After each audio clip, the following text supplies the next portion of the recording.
I thought so too. Like at first glance, it looked like that the ball has already touched the ground Yeah, before it went into Sanju Samson's hand gloves.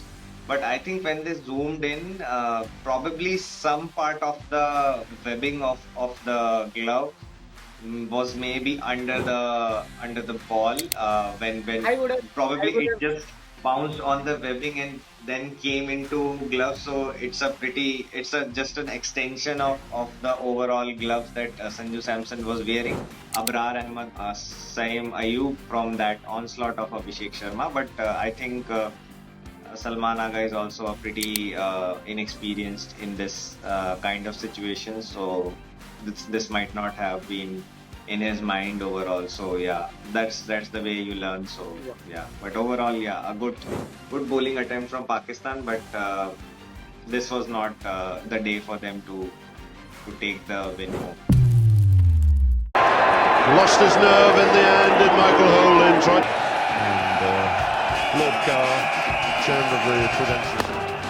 They're running. It's got to be a direct hit. Getting back for two. That is the end of the match. Won the NatWest Series. Areas. It would have been fantastic if it would have been 100. In the air, Srishan takes it! India win! Dhoni finishes off in style. A magnificent strike into the crowd. Here we go, last ball to the outside, running through, it could be run out! Wide, Muller gets it, and he gets plenty of it, does he? No! What a catch! Oh my God! It's in the air, it's India who win the T20 World Cup after 17 years. Hello everyone.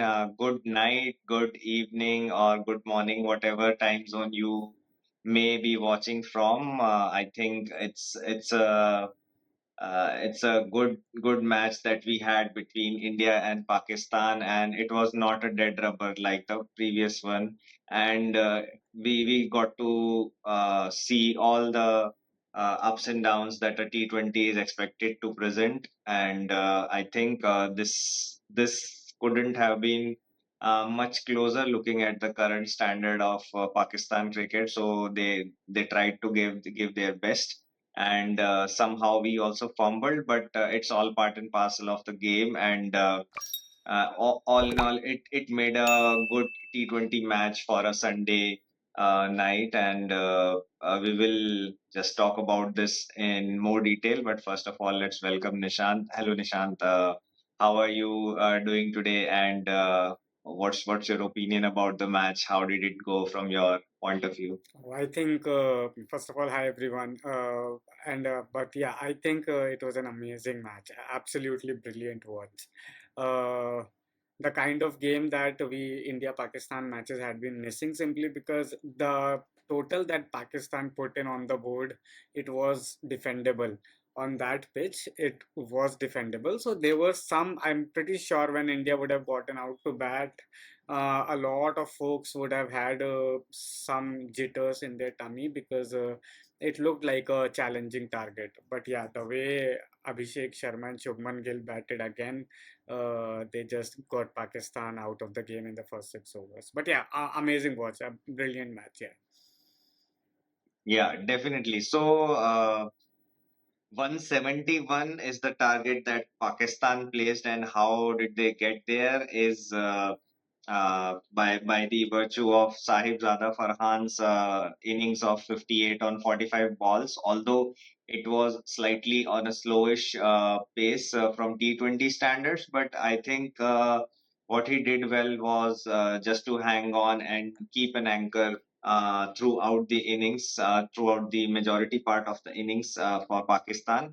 And then there were cameos from Saim Ayub, Mohammad Nawaz, and Fahim Ashraf at the end, which propelled Pakistan to a respectable total of 170 and 171. And I think this is exactly what the average winning score at Abu Dhabi at Dubai Stadium is for the recent T20s. So the score from the beginning looked like it is going to be fighting total, and if Pakistan bowling unit comes together, they can definitely give India a good run for the money.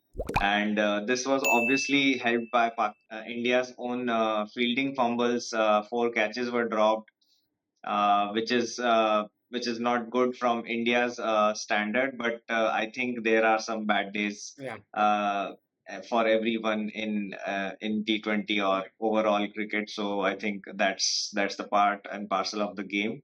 But over and above all of that, we got to see one peculiar thing which we never expect. We got to see Jasprit Bumrah bowling full overs of his quota and having an economy rate of 11.2, which is like since 2016 this has not happened, and it was in itself a kind of a miracle thing happening, and that too against Pakistan. What do you have to say about Nishant? Yeah, I think again, Jasprit had a rare off day. I have not seen any team score that much off of his overs in specifically in T20 internationals. Sometimes in IPL, yeah, he does go for runs, but in international cricket, he hasn't. So yeah, that was a bit strange. That was also the reason that they actually ended up getting 171. But yeah, I think decision right in the second over of Fakar Zaman. What do you think about that? Because I actually thought that probably he wasn't out. I thought the ball had bounced just a bit before the glove.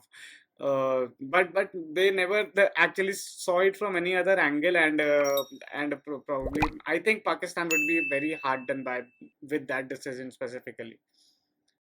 Yeah, I thought so too. Like at first glance, it looked like that the ball has already touched the ground before it went into Sanju Samson's hand gloves. But I think when they zoomed in, probably some part of the webbing of the glove was maybe under the ball when probably it just bounced on the webbing and then came into gloves. So it's a just an extension of the overall gloves that Sanju Samson was wearing. But that was still dicey. It was not very clear uh, that someone can make out whether it touched the ground first or the webbing uh, of the glove. So probably I think another angle was not available, maybe because of the lack of cricket that is played at Dubai. So No clear-cut evidence that the ball had straight away gone into the gloves, and you didn't have any other angles. I thought the benefit of doubt should have gone to the batsman in that situation, and yeah, so I think that Pakistan would be hard done by. But yeah, apart from that, the amount of catches that we missed, I think Sahibzada scored 50 something runs, but he was out on the first over itself when Abhishek Sharma missed his catch. And again, another catch of his was dropped in that innings. So yeah, I think it was a bad day for us in the field. Very rare bad day where so many catches, at least four in total, catches were dropped. So yeah, that was behind the main reason, one of the main reasons why Pakistan could get where they did. But yeah, it made match much more interesting. I thought India, when Pakistan is playing against India, just a bit of luck is needed for them if they want to win the match. They also need a bit of a handicap. So I think on another day, this if like normal in the normal BAU, when India does take these catches, the match wouldn't have gotten this close. But yeah, it was good for us at least because we got to saw a brilliant match. yeah, definitely it made a better match out of it because of the fumbles that Indian team caused, and also to cover up for Bumrah's lack of form today. I think Shivam Dube did a pretty well all round job by with his medium pace and slower ones, and he really put pressure on Pakistan in the middle overs to get those two wickets, and That's where I think we kind of balanced out the beating that we got in the first 10 overs, because it was 91 for 1 in the first 10 overs, and it was the best Pakistan performance against India in T20s. Yeah. Uh, as a team. So I think that put the brakes, and they could not do much in over number 10 to 16. And then again they picked up in the last 5 overs, and I think they secured 42 runs in the last 3 overs, which was where they got the momentum, all the momentum that went into making that 171. So yeah, I think this team is pretty balanced, and they try to cover up for the unlikely failures of Bumrah, and I think this fares well for Indian team as well as Shivam Dube for the future. Yeah, I thought he was exceptional with his bowling today. In the previous match as well, he has taken 3 wickets, uh, and Yes. now he has taken two. He's turning into a brilliant all-rounder for us now. I think that's what we keep talking about in the IPL because of that extra player that you can have. Players like Shivam Dube are not getting that much chances to bowl and become a proper all-rounder. But we have seen from Nitish Reddy, not only in the IPL but in the Test matches as well. Given the platform, he can bowl a heavy ball and at a good click. Shivam Dube, I thought his pace is a bit on the slower side, but on these kind of wickets, that is what works. So the ball holds up on the surface a lot more, so you become a dangerous bowler. And I think he has given India a fantastic sixth bowling option right now in these sort of wickets specifically.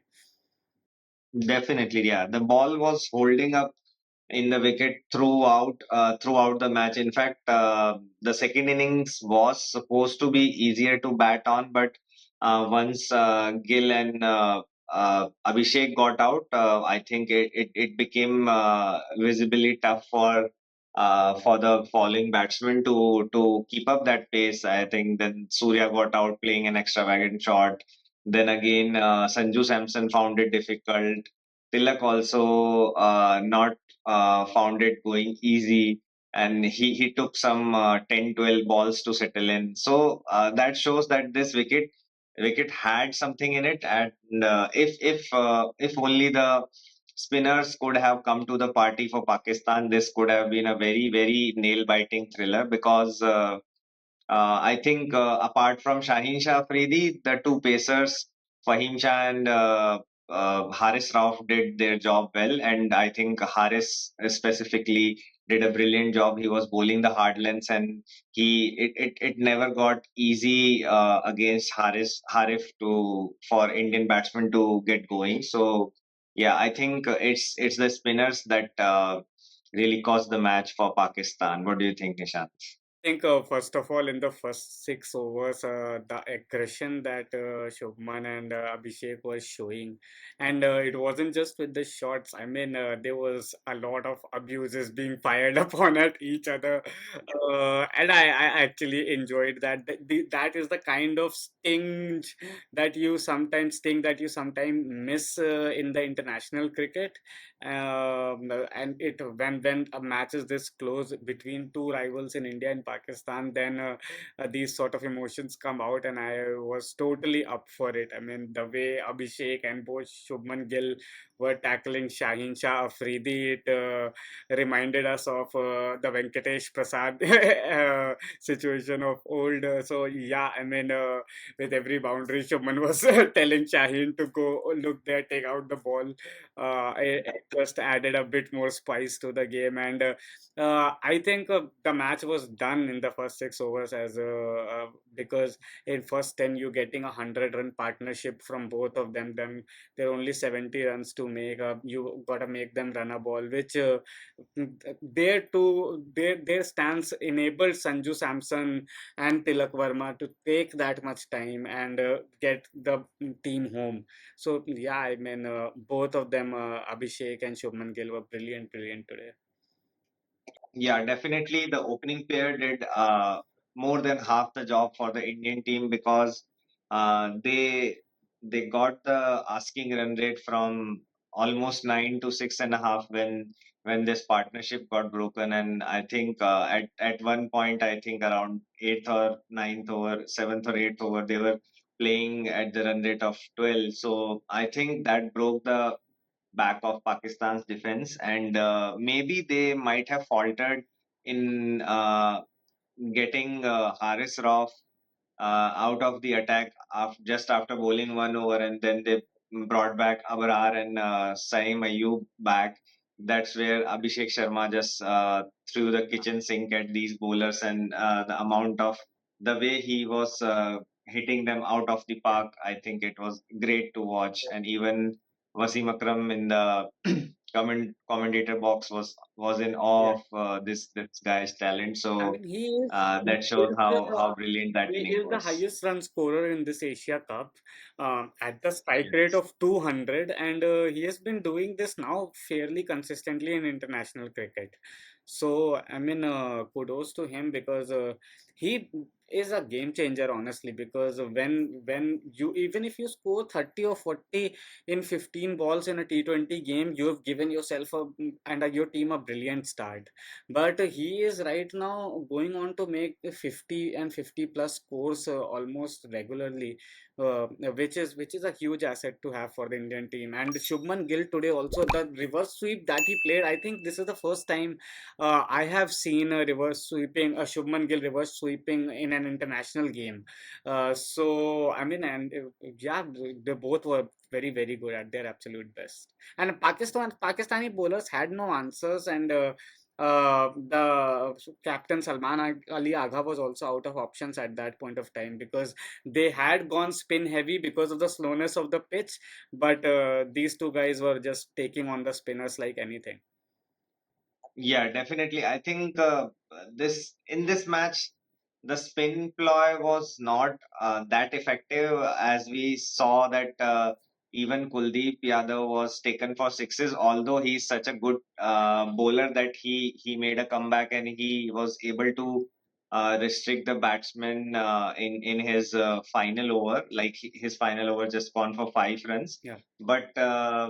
I think initially when both Varun and Kuldeep came on to bowl, uh, even the Pakistan batsmen were going really aggressive against them, and they were succeeding in scoring runs. So I think today it was not a very good day for spinners. Although Varun Chakravarti was unlucky mm, when Kuldeep Yadav dropped a catch on in his first over, in Chakravarti's first over. So I think that was a bit unlucky, but on an average, the Pacers fared better overall in this match, and that's why we saw Akshay Patel bowling only one over off his quota, and Shivam Dube bowling all the 4 overs. yeah, So I think, yeah, that's where I think Pakistan went wrong, and they didn't have someone like Hardik Pandya who yeah, can open the bowling for them and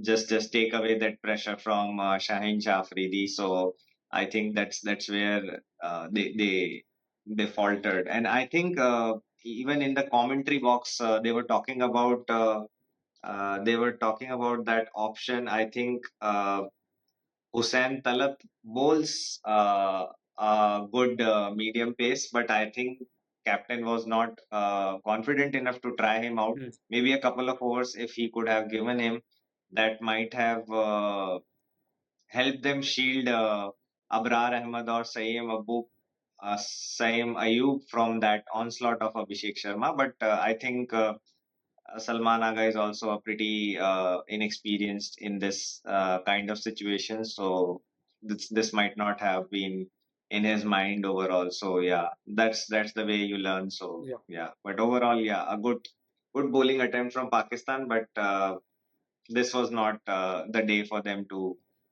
Yeah, but as I'm thinking now, India's remaining matches are all in this stadium itself, in the international stadium. Do we also, based on what we saw from this pitch, have to make a decision like if we are playing with because Akshar is playing in this team, but are we going with a combination of Varun and Kuldeep in the next game, or are we playing Kuldeep and probably bringing in an Ashdeep Singh or a Harshit Rana in? considering the spinners on this pitch are going away, and it's the pacers who are doing a lot more talking. Probably yes. I think they can, and the next two matches are against Sri Lanka and Bangladesh. So probably they can experiment in one match. They can keep Kuldeep in with Harshdeep, and maybe against the next opponent they can maybe keep Chakravarti in and replace Kuldeep with Arshdeep, because Arshdeep is such a good bowler in T20, and he's the first bowler to get 100 wickets, T20 wickets internationally for India. So that shows his capabilities. So I think Arshdeep should get a chance here, because I think as the tournament is progressing, the pacers, their slow off cutters, their wide yorkers are working more in the favor of the team. So probably they should give it a thought. Yeah. What do you think? Do you think like this was a more morale crushing defeat for Pakistan, or the previous one? Because I thought in this game Pakistan did a lot of things right. I think if they had 100% game plan, I think they got to at least 75% of it. They scored a Yes. good amount of runs. They would say that in the second half, over number 10 onwards, since Shubman Gill got out, they even slowed down the scoring rate of India. So it's just that in the first 10 overs, out of a 40 over game, 30 overs Pakistan would think that they everything they did was right from their end. And still they couldn't defeat India, because we again had an over to spare, and we could have easily turned it on a few overs before as well, if the need was there to do so. So we won comfortably in the end.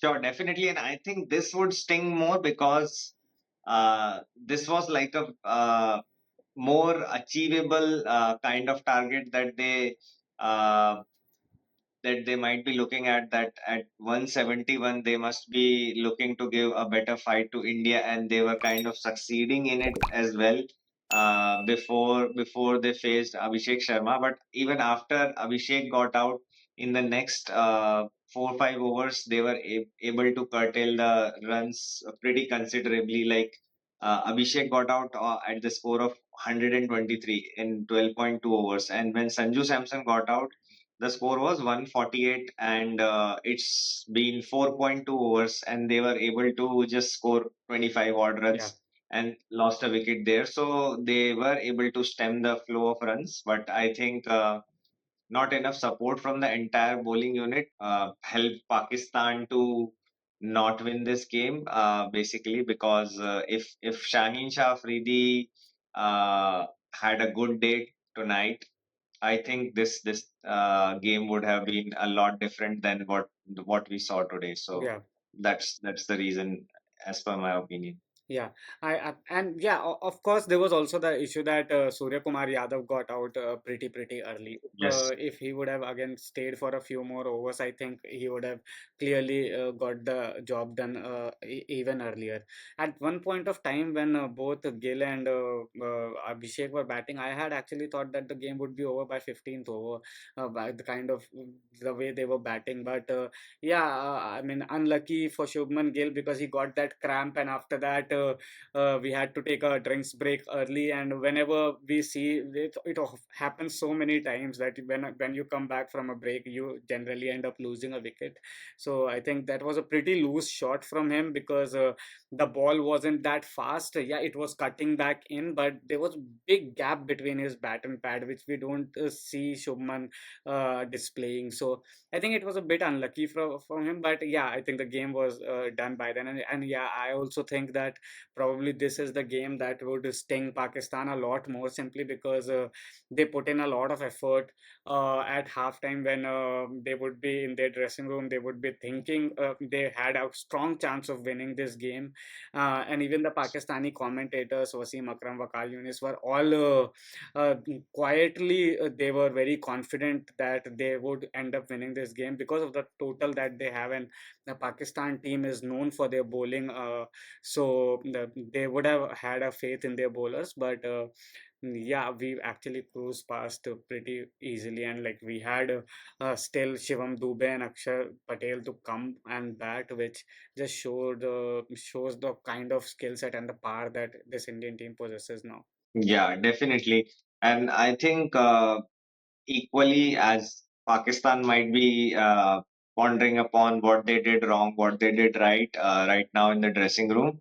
I think this is kind of a wake up call for India as well, that they cannot take things just for granted. I think any opposition at any given day can give a tough fight in a T20 international. So probably they would also work on their fieldings and whatever gaps they think this team might have, because now they would be facing much tougher oppositions as compared to the group that they were placed in, where apart from Pakistan, the other teams were pretty new for international standards. So I think against Bangladesh and Sri Lanka, they would get a much tougher fight.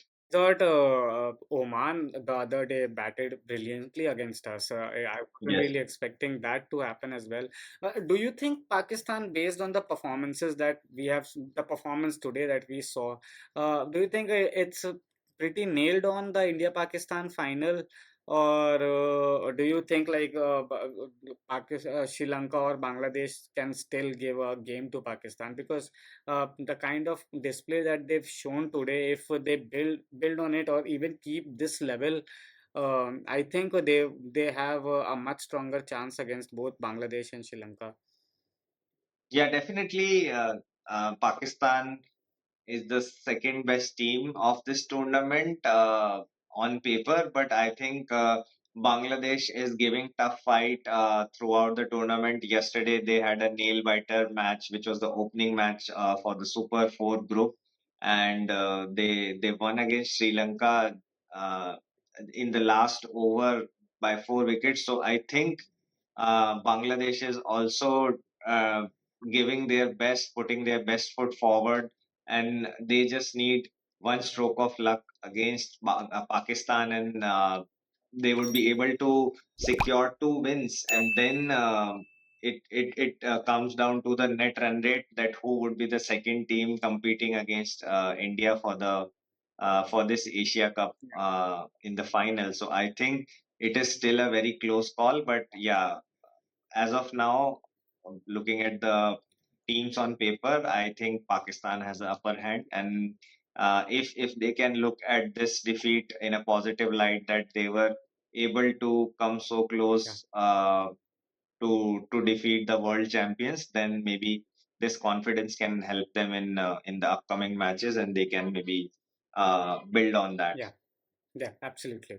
So this was about this match, and now India plays on Wednesday, 24th of September against Bangladesh in the same stadium, Dubai Stadium. So I think that would also be a good, interesting match, because they have the spin talent in Mehdi Hasan Miraj, and guys like batting talents like Tauhid Hridoy, and yeah, he's in a very good form, and even the other guys are. The team is young, but they are full of confidence, and they will be coming with the momentum with that win against Sri Lanka. So probably it would be a better match. I think that will play out on Wednesday. So we will be looking forward to that, and we will bring that and the match against Sri Lanka, which is on Friday. Both of them